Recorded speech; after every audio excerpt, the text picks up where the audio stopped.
What happens when someone pulls a gun on the wrong person? Karen thought she could scare me off my own land. She had no idea I'm the county sheriff. And what happened next? Let's just say she'll think twice before pulling that stunt again. The confrontation began on a chilly autumn evening. I was patrolling my property, a rugged expanse of rolling fields and weathered barns that I proudly call home, when I heard raised voices near the fence line. In moments, the situation escalated beyond any routine call of duty. Out of the shadows, Karen emerged, her eyes wild with indignation and her hand gripping something that glinted dangerously in the fading light. Before I could even utter a warning, she brandished a handgun, her face contorted with the belief that her petty vendetta could intimidate me. I stood rooted to the spot, heart pounding with a mixture of shock and steeled resolve. In that instant, every rule, every fine, every whispered complaint over my non-conforming lifestyle came crashing down. She had crossed a line I never intended to let her cross. But here's the twist. I'm not just any homeowner. I'm the county sheriff. And on that cold, fateful evening, armed not only with my badge and service weapon, but with years of experience maintaining order, I was determined to set things right on my own turf. Karen's face froze the moment our eyes locked, a look of disbelief, as if she had suddenly realized she was facing someone who could enforce the law rather than be intimidated by it. That night, the silence that followed the crack of gunfire became a declaration of my authority, a promise that property rights and public safety would not be trifled with on my watch. The story unfolds in the quiet, sprawling countryside of Elmwood County, a place where wide, open fields stretch under a seemingly endless sky and small communities thrive on neighborly trust and mutual respect. My property, a patch of rugged land dotted with time-worn barns and an old farmhouse, has been in my family for generations. Over the years, I've worked tirelessly to maintain it as a sanctuary of tradition, self-reliance, and quiet dignity. Farming isn't just a way of life here. It's a legacy passed down through blood and sweat, and it is fiercely protected.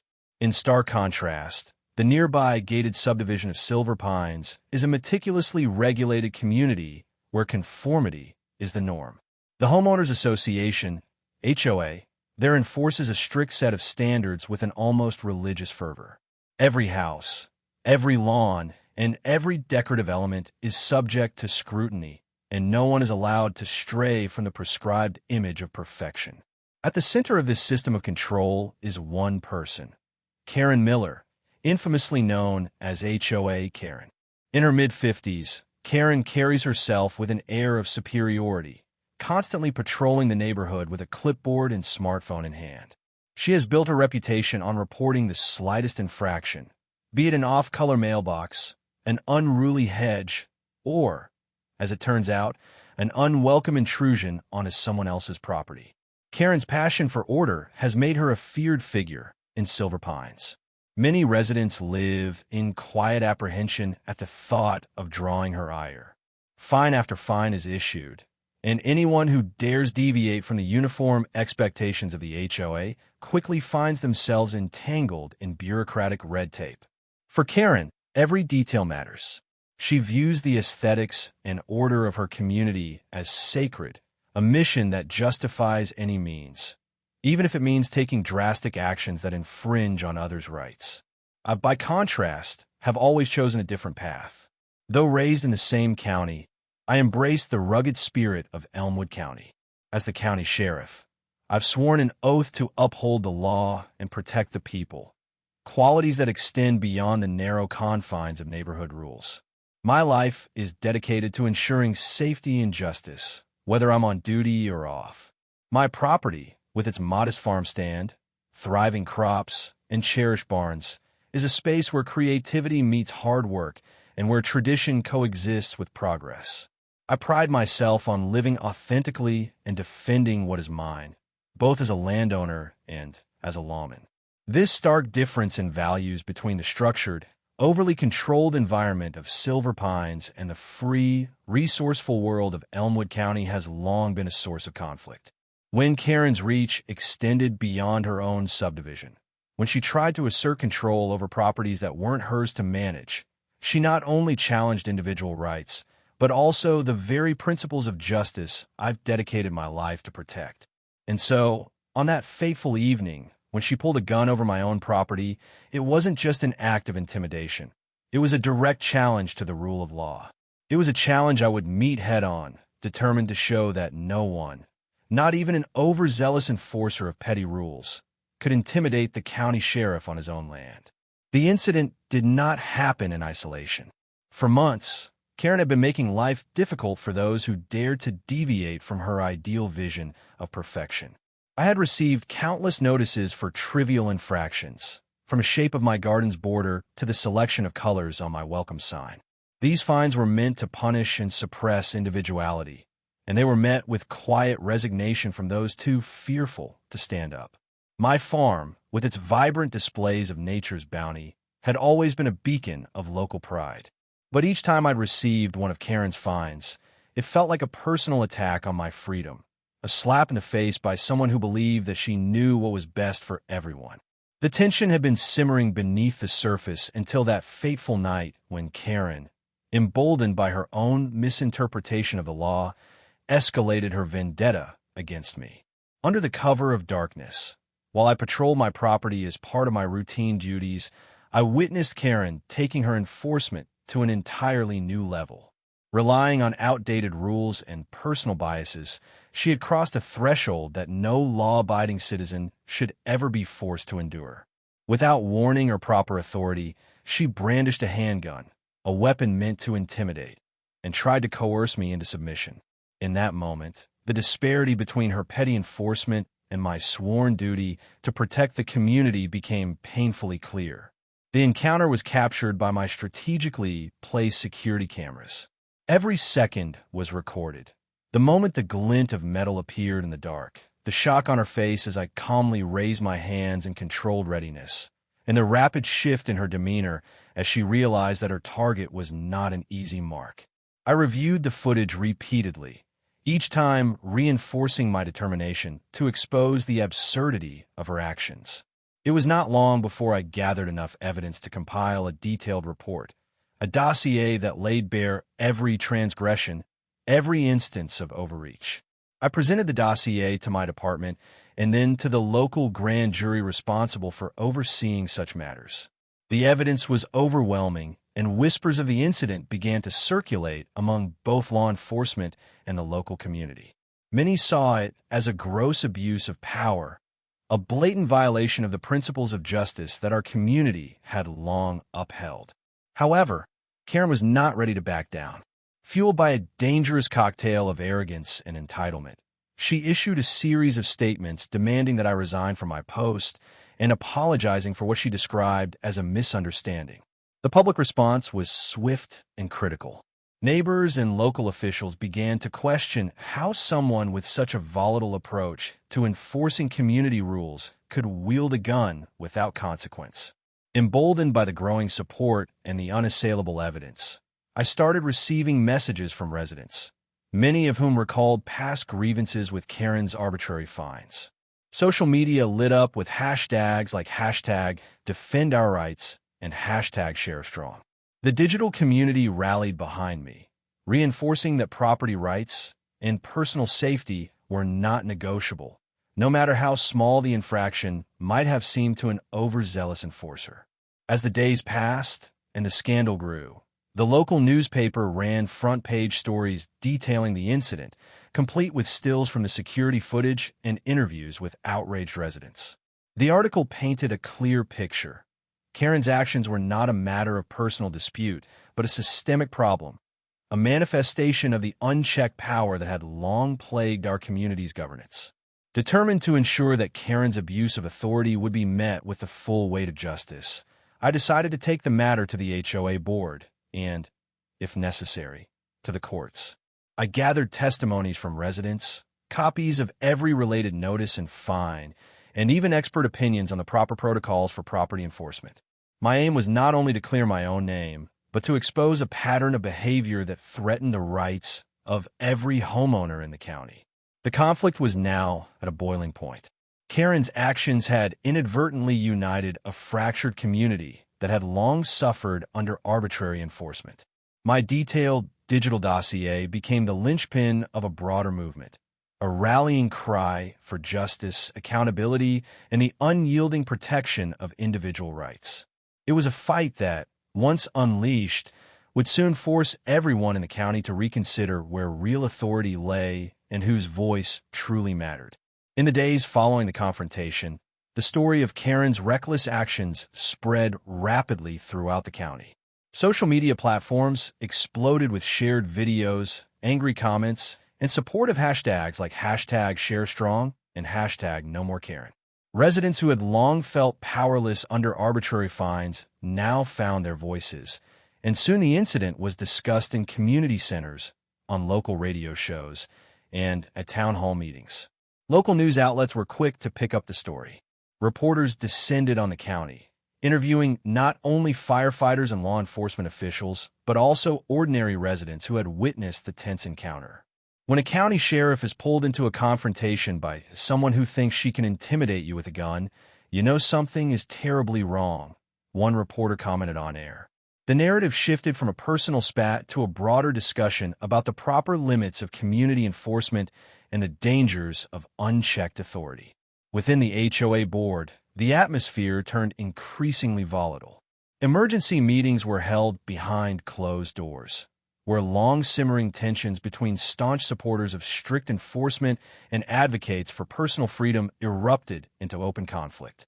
Leaked minutes from these meetings revealed that some board members were beginning to question whether Karen's methods, her frequent use of fines, and now a dangerous escalation involving firearms, were in keeping with the spirit of the community.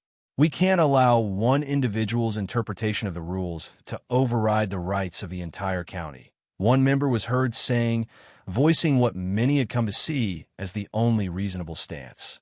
My own digital dossier, meticulously compiled from security footage, written statements, and eyewitness accounts, became the backbone of a growing movement. I continued to update my community forum with every piece of new evidence, urging residents to share their stories of arbitrary fines and dangerous overreach. The online response was overwhelming. Hashtags like #DefendOurRights and #CommunityJustice garnered thousands of posts, and soon even local businesses and community leaders began speaking out against the abuses of power perpetrated by individuals like Karen. Amid the escalating tension, I received an outpouring of support from fellow law enforcement officers and county officials who recognized the severity of the incident. A formal statement was issued by the county sheriff's office, reaffirming the duty to protect all residents and condemning any attempts to intimidate public servants with armed aggression. That statement, along with a series of interviews with respected figures in the community, further undermined Karen's narrative and bolstered the movement for accountability.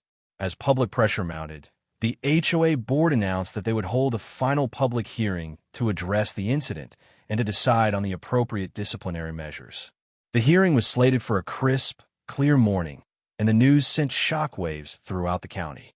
Community centers were packed, local residents organized protests, and digital petitions exploded with signatures demanding action against Karen's reckless behavior. The stage was set for a dramatic showdown, a moment when the collective voice of the people would force those in power to answer for their actions. In the final days before the hearing, the digital dossier reached a fever pitch. Neighbors uploaded detailed accounts of past grievances, security footage was shared on every available platform, and influential bloggers and local media outlets amplified the call for justice.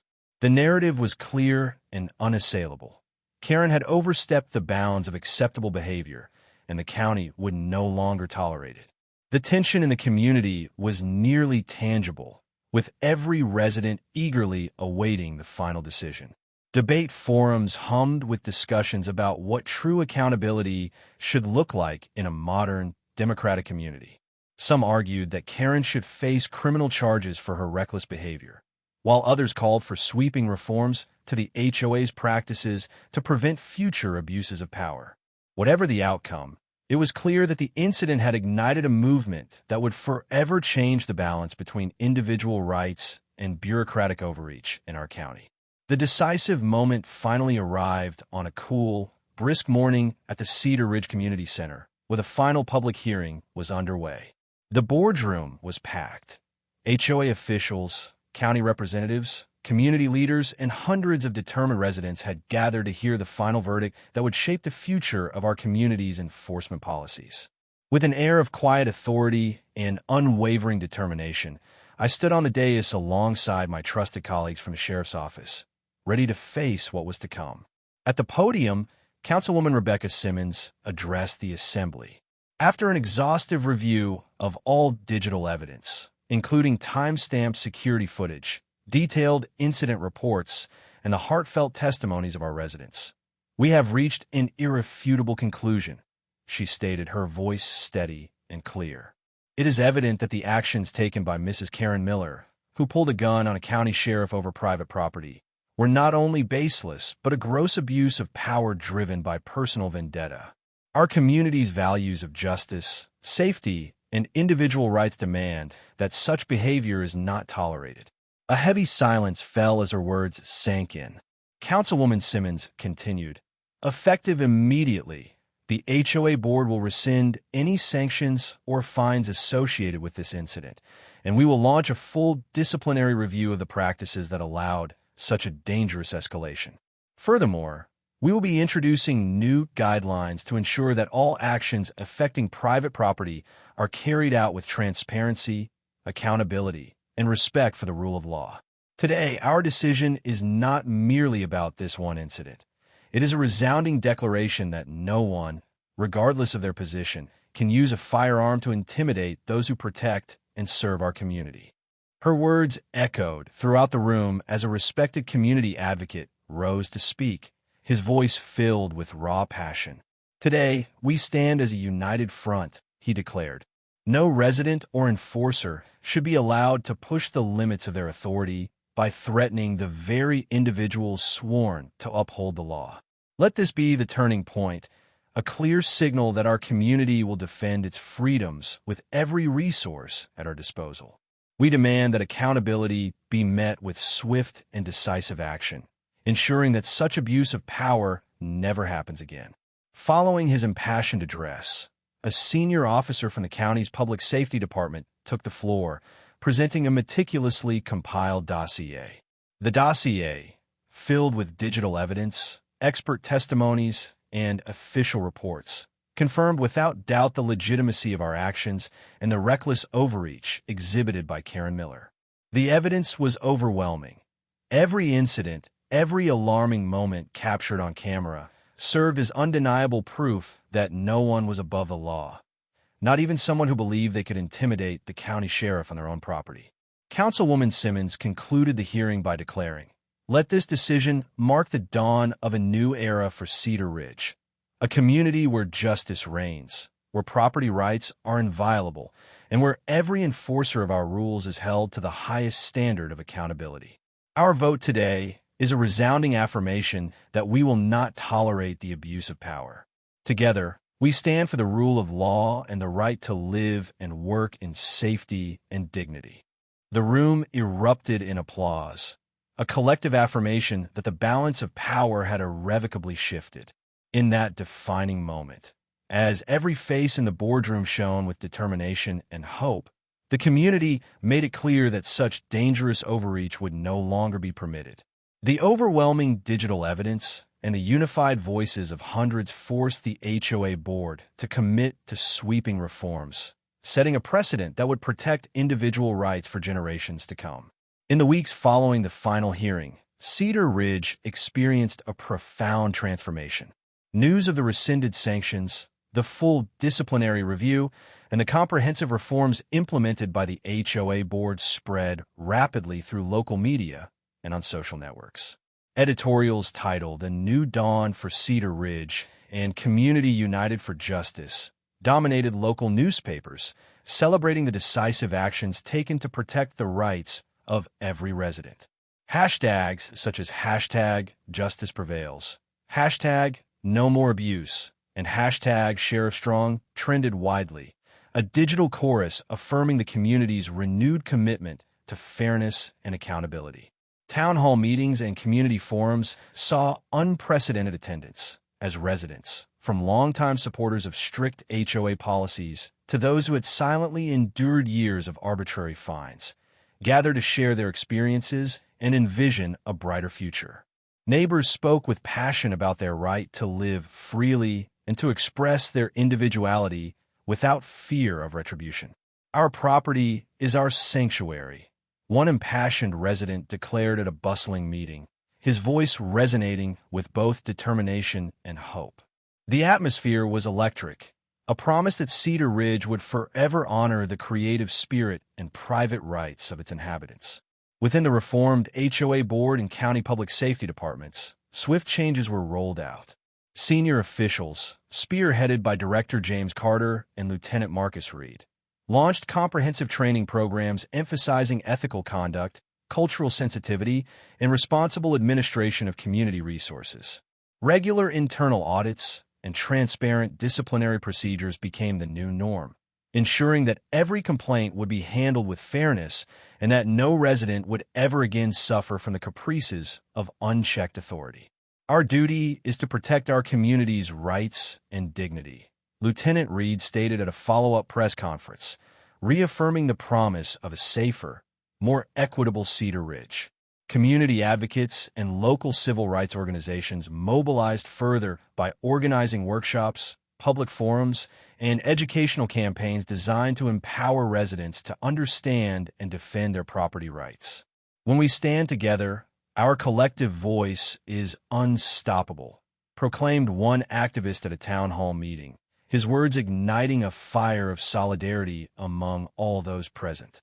For me, the journey from confrontation to resolution was both deeply personal and transformative.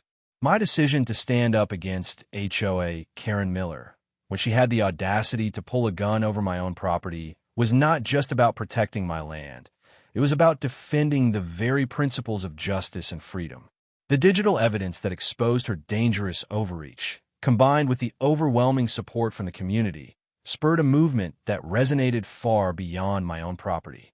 Neighbors who had once been too frightened or disillusioned to speak out found the courage to share their stories, and together we forged an unbreakable alliance against the abuse of power.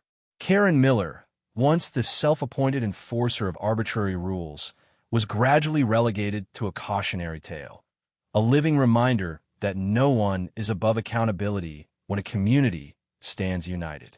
Her influence diminished as digital records of her past transgressions circulated widely, forcing those who once defended her to rethink what true order should look like. The message was clear: property rights and the rule of law must always prevail over personal vendettas. At a final celebratory gathering in the park of Cedar Ridge, residents, local officials, and community leaders assembled under the gentle glow of dusk. A large banner reading "Unity, Freedom, and Justice" was unfurled between towering oaks, and heartfelt speeches celebrated our victory over arbitrary enforcement. Today, we honor not just the restoration of our rights, but the spirit of a community that refused to be silenced, Councilwoman Carter declared, her voice brimming with pride. The resounding applause and cheers underscored our collective commitment to protect our freedoms for generations to come. Each new day, as the sun rose over Cedar Ridge, the legacy of that fateful confrontation endured as a beacon of progress. The tale of how HOA Karen Miller pulled a gun on me over my own property, only to discover I was the county sheriff, became a rallying cry for every resident who believed in justice and individual freedom. Every sunrise carried with it the promise that in Cedar Ridge, truth and accountability would forever remain the bedrock of our community. In the end, what began as a perilous, personal encounter evolved into a watershed moment for our entire community. We emerged more united, more vigilant, and more determined to safeguard our rights against any form of tyranny. And as the sun rose each morning over our reclaimed neighborhood, it carried with it the unwavering promise that Cedar Ridge would forever be a place where bravery, integrity, and respect for individual property reign supreme.